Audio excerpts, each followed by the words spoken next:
Hi, everyone. Joseph Lavoie here, crawling my butt out of bed after spending 5 days fighting the flu, still feeling it, but wanted to give a readout of today's newsletter, which went out to my Substack subscribers.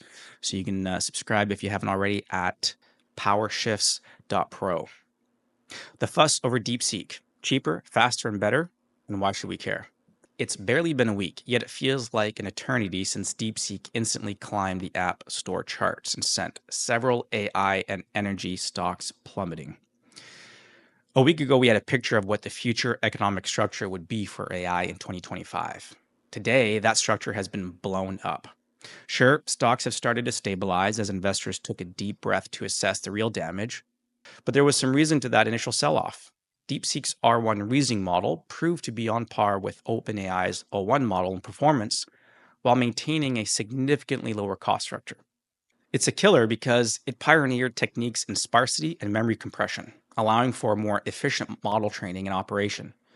If we take DeepSeek at its word, it developed its R1 model for less than $6 million, a fraction of what other models cost to develop. DeepSeek is passing those efficiency gains onto users, slashing API costs up to 30 times cheaper than OpenAI. While that $6 million number is in dispute, the big takeaway is not. DeepSeek has done what Chinese tech companies do best: copy, paste, improve, and ultimately commoditize. People are using this model and loving it. It's out there, and the genie cannot be put back in the bottle. What no one had on their bingo sheet for 2025 was that a Chinese AI company would pull this off so quickly. However, it shouldn't surprise us. You'll recall last year, I covered similar themes when sharing highlights from Kai-Fu Lee's New York Times bestselling book, AI Superpowers, China, Silicon Valley, and the New World Order. Here's Kai-Fu Lee. This brings us to the second major transition, from the age of expertise to the age of data.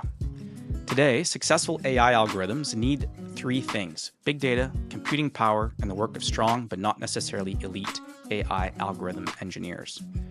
Bringing the power of deep learning to bear on new problems requires all three. But in this age of implementation, data is the core.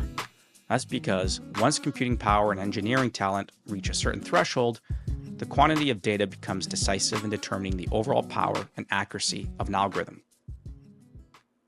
And that's what DeepSeek has just done, getting computing power to a certain threshold, i.e., made it cheap, very, very cheap. The response by OpenAI, Meta, Google, and Anthropic matters now. What's their next play? Lower costs? Deploy more sophisticated models? Probably both.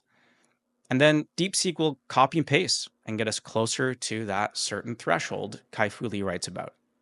It seems like a race to the bottom. No wonder Meta set up 4 war rooms to respond to the DeepSeek threat. Of the 4 war rooms, 2 teams are focused on uncovering how Highflyer, which is the company behind DeepSeek, significantly reduced training costs and operational costs.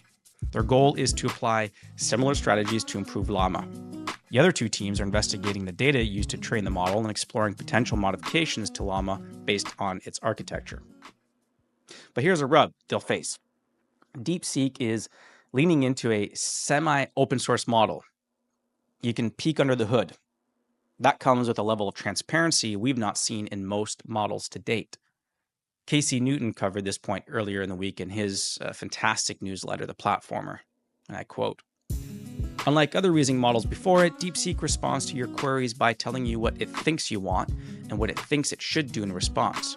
It's as if you had an assistant who, before completing the task you requested, first tells you their complete understanding of your desires and their plan for fulfilling them. The technical term for what R1 is doing is exposing its chain of thought, and it might prove to be as influential on other companies as anything else that DeepSeek has done." This is just the start. By making this model partially open source, anyone now has the ability to build a derivative model. That's a big deal. Up until now, you had to rent a model by either using one directly or building an application that connected to an API. Now, last week, hundreds of derivative models have been created, and we're just getting started. It's a big contrast with closed models from OpenAI, Google, and others that guard the technology as trade secrets. But let's be real. This is also an arms race. DeepSeek's success has sparked a debate over the Biden administration's export controls, which were designed to prevent Chinese companies from building leading AI models. Turns out that constraints lead to innovation, or it simply leads to IP theft, likely somewhere in between.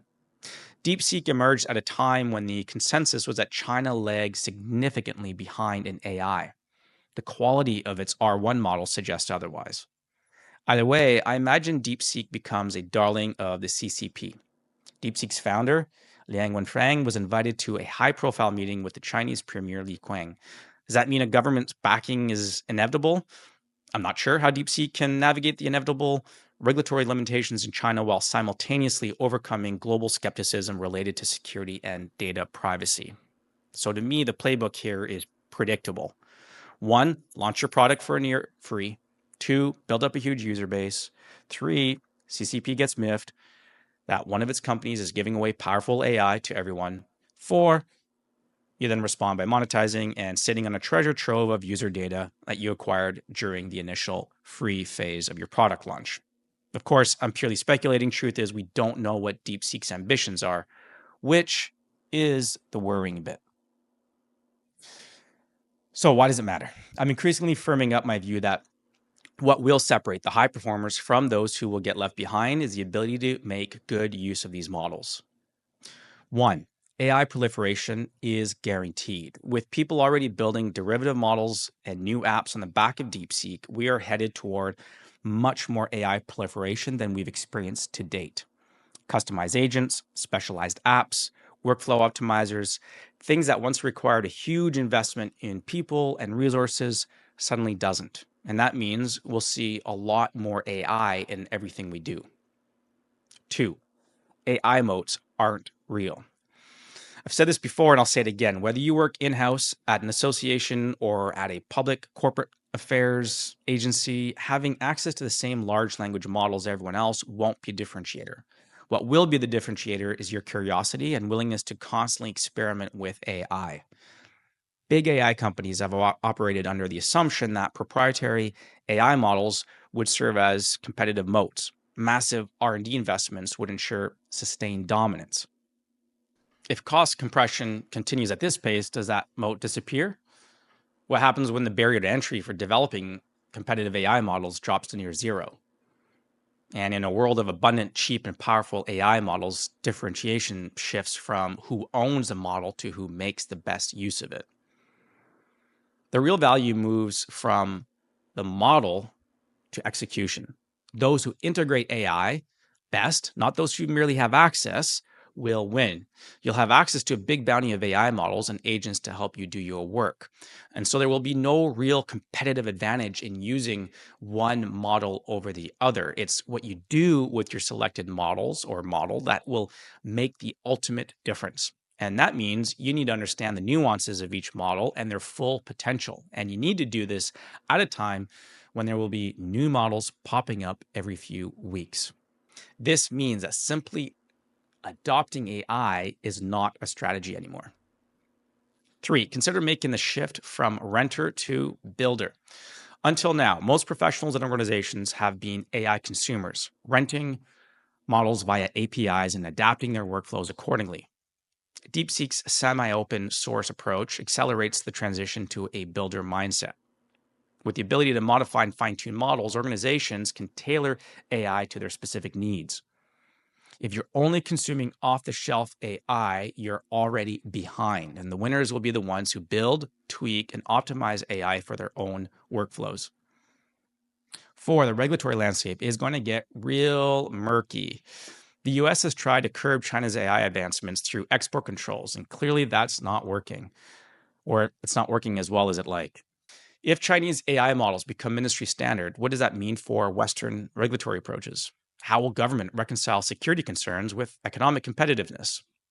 Businesses relying on Chinese AI models may face regulatory scrutiny. Compliance teams need to stay ahead of shifting policies, especially in sensitive industries.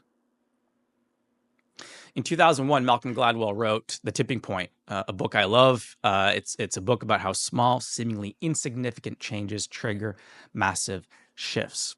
DeepSeek might be one of those tipping points. It's not the most advanced AI model, it's not the most powerful, but it's cheap, widely available, and open enough that thousands of developers are already building on top of it. In other words, DeepSeek isn't an AI revolution, it's an economic revolution. It doesn't need to be the best, it just needs to be good enough, cheap enough, and fast enough. And that's what makes it semi unstoppable.